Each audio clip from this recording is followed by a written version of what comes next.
All right, so welcome to Resumes 101. My name is Joyce Baker, and I am the lead career coach with the CCEC at Ivy Tech Fort Wayne Warsaw campus. So my email address is on the screen, jbaker86@ivytech.edu, and my LinkedIn account is there as well. So feel free to email me, ask me any questions throughout this presentation, okay? All right. So the agenda for today's presentation is what is a resume? We'll talk about what a resume actually is, the basics of developing a resume, and then top 10 resume mistakes that we all have made probably at one time or another. And then we will end with a conclusion.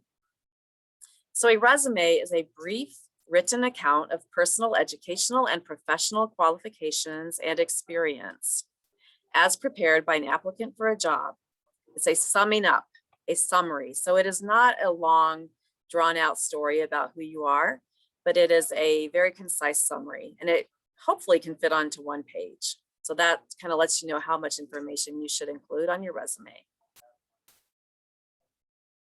The basics of resume development. So it quickly communicates why there is no single right way to format a resume. However, it should be structured in a way that quickly communicates why your experience makes you the best fit for a very specific role. ATS. So ATS stands for Applicant Tracking System. One very important thing to consider when you are putting together your resume is that it is very likely that the company you are applying to is going to use an applicant tracking software system. So that software can read your resume, it can scan your resume for keywords and key phrases that the hiring manager has probably programmed into that software. It's also going to look for spelling errors or grammatical errors, and if you have any, it will likely reject your resume. Another thing to think about is that the hiring manager may have asked for a certain font size when giving directions for the application process. So you always want to follow those directions and make sure that you follow them closely. Because if that software sees something different than what it's been programmed to look for, it will reject your resume. Okay, I know that all of the major hospitals in Fort Wayne, the larger companies, they all use this type of software. And this is a resume example. I'll go over the different headings and different sections, but this is an overview of what a resume may look like once you followed those prompts. So you've got your contact information at the top, a summary, your education, any certifications that you've earned, any externships or internships that you've had, and then your skills and your work experience.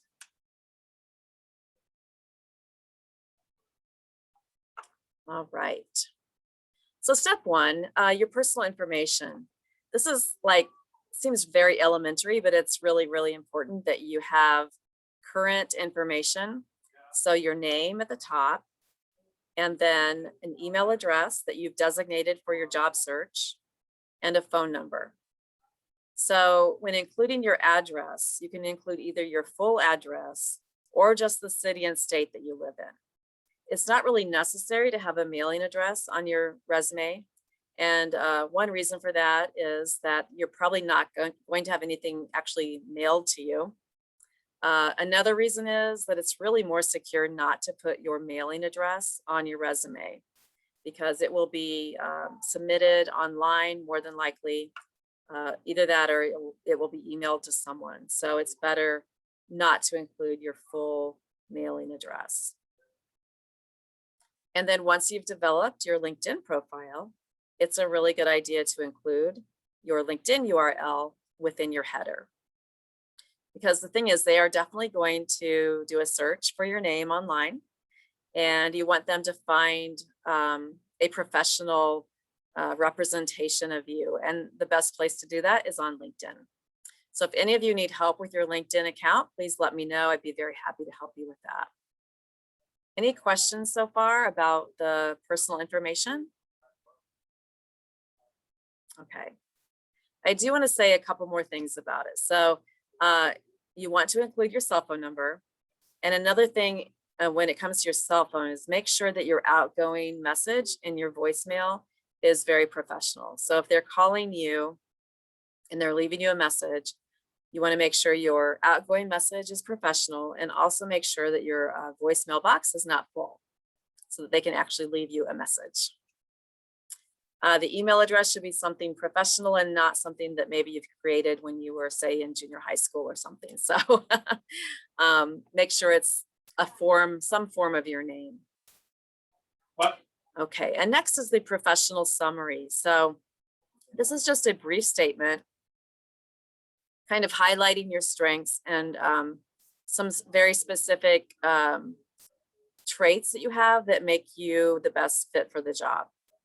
So when thinking about the story that you want to share with employers, the summary or statement allows you to connect the information in your resume together. It's a short pitch that you want to convey to employers that explains why you're the best fit. Okay.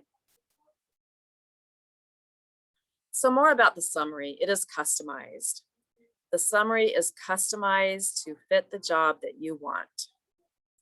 It talks about who you are professionally, and who you are academically. It will also mention the career that you are seeking. And then it will include goals. So how does your skill set, your experience, or your passion help you achieve your goals? And you put all of that together and you have a summary about you. Okay, so some examples. In the black box here, I have an example of a summary. So dedicated and passionate healthcare professional, interested in leveraging background in healthcare and customer service within the position of patient care tech at Parkview Health. Task-oriented professional with the ability to problem solve and think critically. Committed to assisting organizational efforts to deliver excellent patient care at all times. So if you look at that and you kind of dissect it,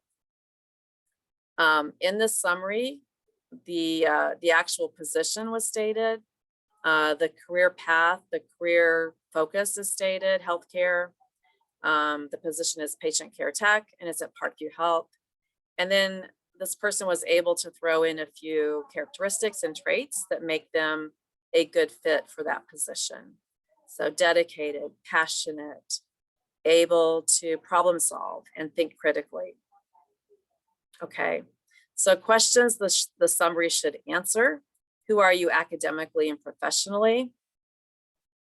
What career are you seeking? How does your skill set, experience, or passion help you achieve your goals? Any questions so far? Okay. Take a drink of water. All right. So step 3 is education. So you want to list your most recent education first. So you want to go in reverse chronological order. Be bold and proud of your education, okay? So make sure it is right there near the top. And once you've been in your career for a while, you can actually put it more toward the bottom. But I would always suggest if you are graduating soon or are a current student to put your education at the top. And then you want to show your expected graduation date, which would just simply be the month and year. So if it's this year in May, just May 2021.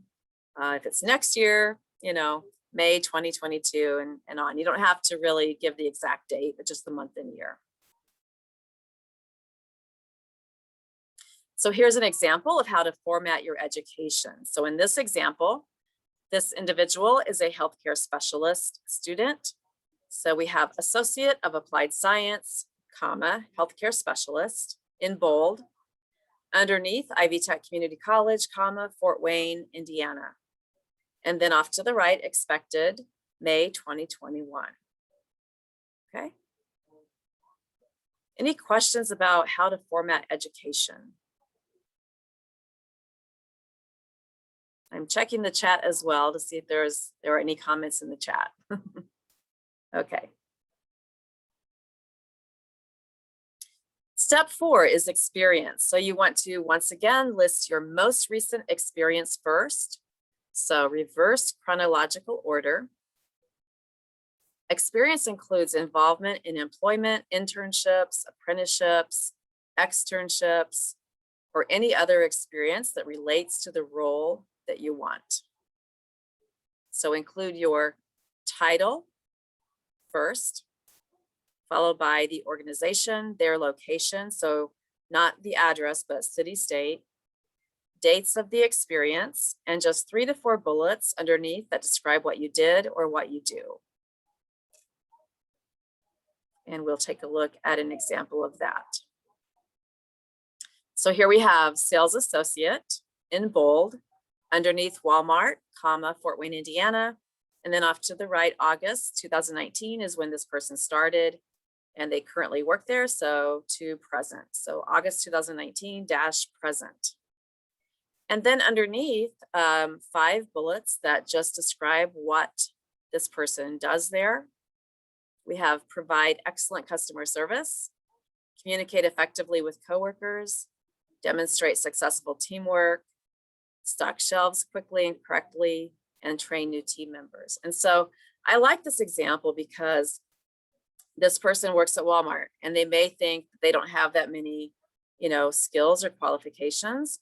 But if they take a look at what they actually do there, you can see that they have great interpersonal communication skills, probably work really well in a team environment, and have training experience. So all of that is really important. And we know that employers are looking for someone who can really work well in a team environment. That's huge.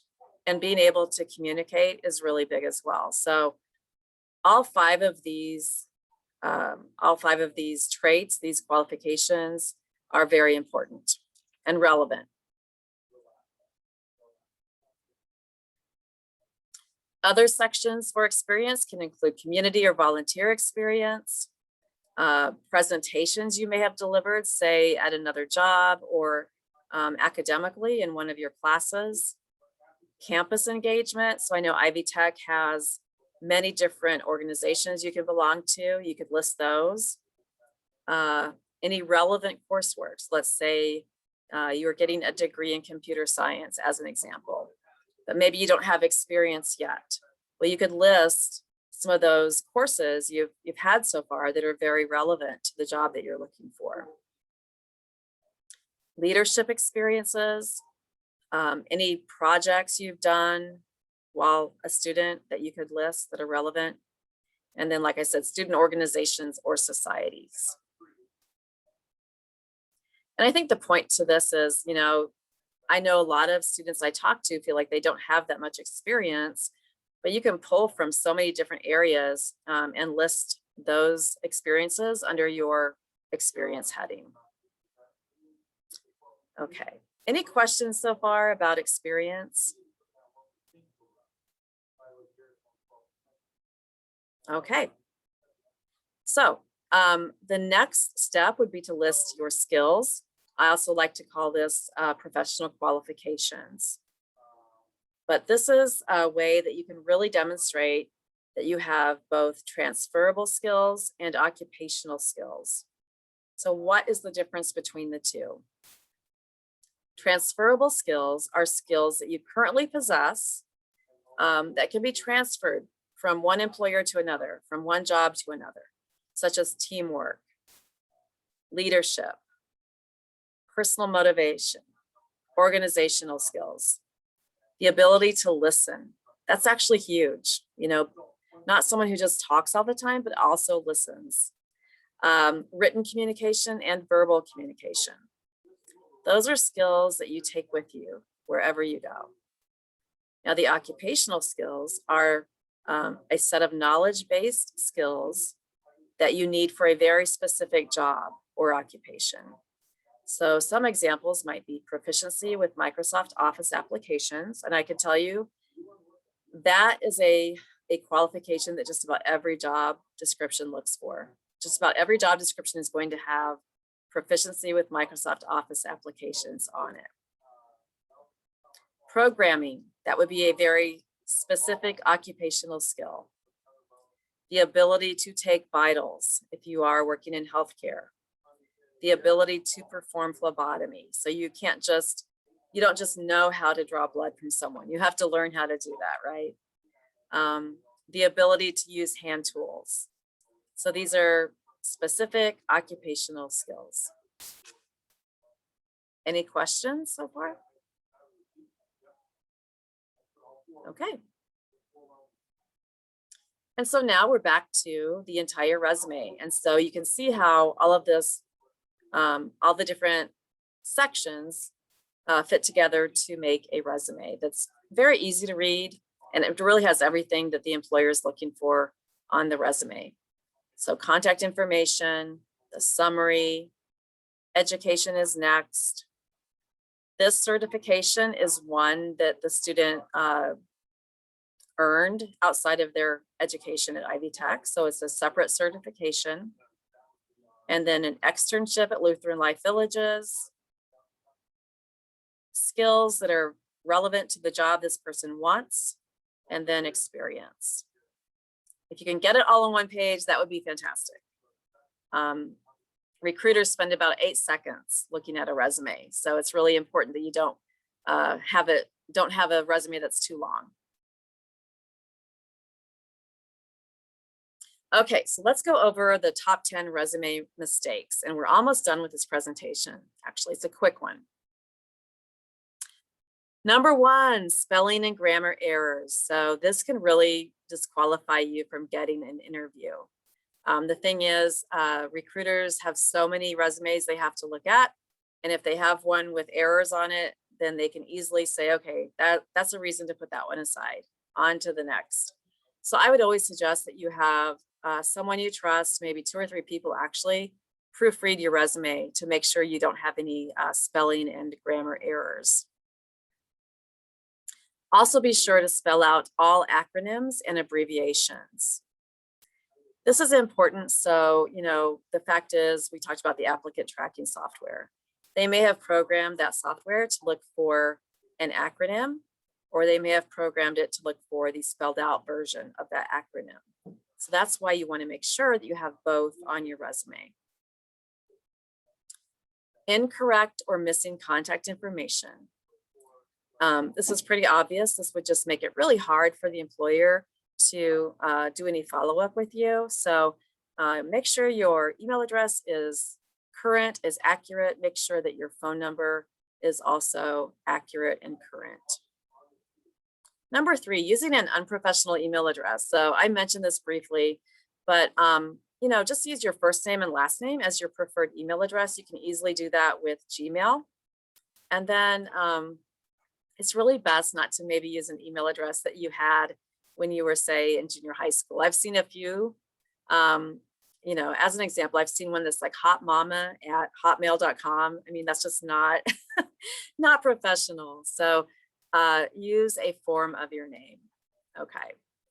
Number 4, adding too much personal information. So you do not include your marital status, your sexual identity, your age, religious preference, political thoughts, disability, or other irrelevant information. And the fact is that it's illegal for them to ask you about these types of information. So don't include them on your resume.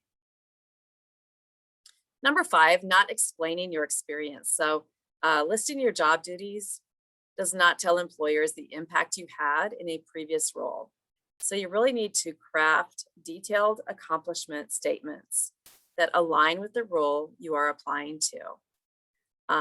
Some of those job duties, like, I don't know, ran a cash register or bagged groceries or typed data into a computer. Those are very basic, and they don't really talk about the actual impact you had. So you want to be specific and talk about some specific areas in which you really had impact at your job. Number 6, using fluff language. So don't overuse fluff words like creative, strategic, dynamic. These kind of become overused and generic in time. They just become very generic. You want to explain and quantify your experiences with tangible results that show the impact you had in your role. And one way that you can do that is by using numbers, okay? So let's say that you were a salesperson and you made, I don't know what a good number might be, maybe 100 sales calls in a month. And so you'd want to put that on your resume if that's good, right? Numbers really stand out on a resume and they speak to specifics. Okay. Number 7, not customizing your resume. This is huge.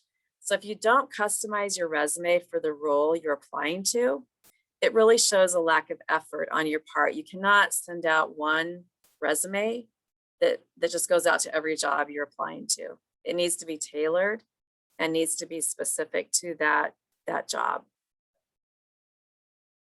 Number 8, using the same statement for different roles. I've actually seen this in some resumes that have been sent to me, where they just like copy and paste the same statement for each different role they've had. That indicates laziness and just not much creativity at all. And so you want to really customize your statements for each role that you've had. Make sure that it is specific to those roles. Number 9, design heavy. So designs may affect the recruiter's ability to quickly scan your qualifications and your experiences. Just like the use of design is not suggested, the use of photos on a resume is not standard practice as well. So they may find your picture if they find your LinkedIn account, which is great, but you do not need to put your photo on your resume. In fact, you really should not do that. And then lastly, the use of I. Resumes should be action-oriented and tell what you did. Rather than saying, I directed a team of 6 people, you could say, directed a team of 6 people. So don't use the personal pronoun I, okay? All right, so those are the top 10 resume mistakes that we see most often. Does anybody have any thoughts on that or any questions regarding those top 10 resume mistakes? Okay, I don't see anything in the chat right now either, so very good. Well, that is the basic resume presentation. If you have any questions for me, please feel free to ask. You can call me at my direct line here in the office. It's 260-482-9171, extension 2462. And my email address is jbaker86@ivytech.edu. We are slowly moving back into working on campus. I've been working from home, oh goodness, for about a month, or no, about a year now, actually. But when we are working on campus, we are at Harshman Hall on the North Campus in room 1240. All right, well, I appreciate you guys being here today. I'm going to go ahead and stop record.